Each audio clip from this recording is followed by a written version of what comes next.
Hoje vamos mergulhar nas profundezas de um salmo que começa com uma afirmação chocante, um diagnóstico espiritual da humanidade. O salmista, sem rodeios, declara: diz o nécio no seu coração, não há Deus. Pense nisso. Não é apenas uma ideia passageira, é uma filosofia de vida. A Bíblia chama de nécio, ou seja, de tolo, aquele que escolhe viver como se Deus não existisse. E qual é a consequência direta dessa escolha? O salmo continua: tem se corrompido e cometido abominável iniquidade. Não há ninguém que faça o bem.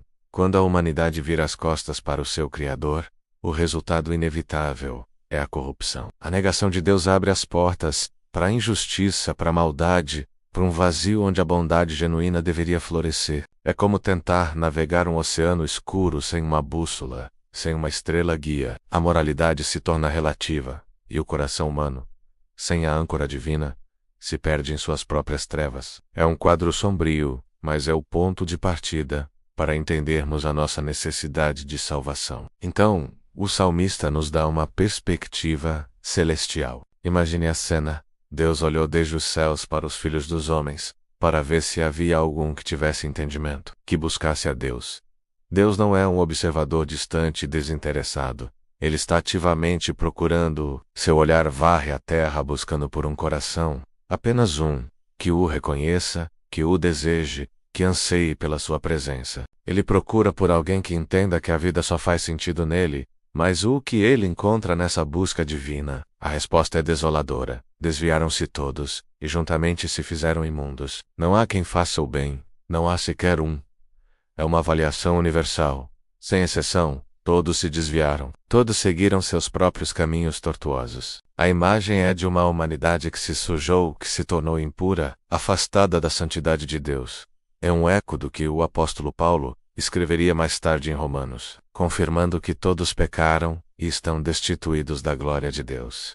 Ninguém, por seus próprios méritos, consegue alcançar o padrão divino de bondade. Diante dessa realidade, o salmista faz uma pergunta retórica, quase indignada, sobre aqueles que praticam o mal. Acaso não têm conhecimento os que praticam a iniquidade, os quais comem o meu povo como se comessem pão?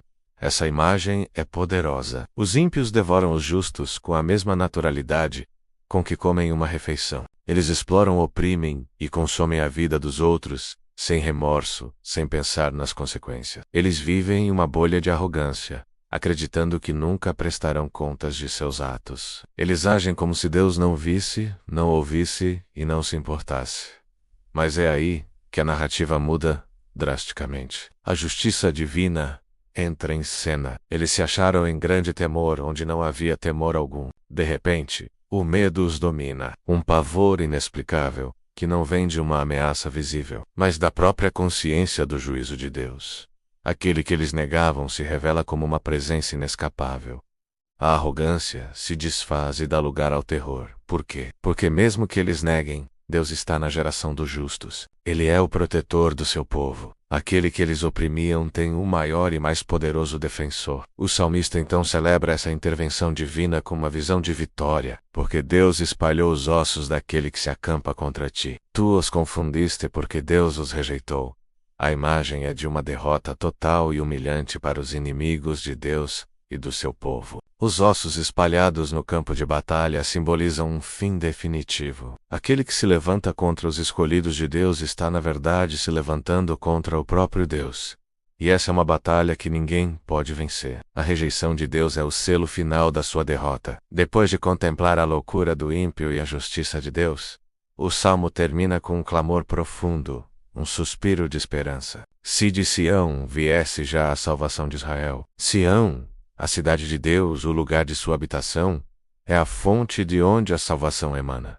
O salmista anseia por essa libertação completa. E ele vislumbra o futuro glorioso que essa salvação trará quando Deus fizer voltar os cativos do seu povo. Então se regozijará Jacó, e Israel se alegrará. A esperança nunca morre. Mesmo no retrato mais sombrio da humanidade, a promessa da restauração brilha intensamente. Haverá um dia em que o cativeiro do pecado e do sofrimento chegará ao fim, e nesse dia, a tristeza se transformará em alegria pura e genuína. O povo de Deus, antes oprimido, exultará em seu Salvador. Este salmo nos ensina uma lição atemporal. Negar a existência e a soberania de Deus é o ápice da insensatez e leva à ruína. Mas para todos aqueles que, reconhecendo sua própria condição, buscam a Deus, há uma promessa firme de salvação, de justiça e de uma alegria que durará para sempre. A salvação vem de Deus, e com ela, a verdadeira festa da alma. Se esta poderosa mensagem do Salmo tocou o seu coração, mostre seu apoio curtindo este vídeo. E para declarar sua fé, comente aqui embaixo: Deus é a minha salvação. Não se esqueça de se inscrever no canal e ativar o sininho para não perder nenhum dos nossos próximos estudos, onde continuaremos a desvendar as verdades eternas da Palavra de Deus. Obrigado por assistir e até o próximo Salmo da Fé.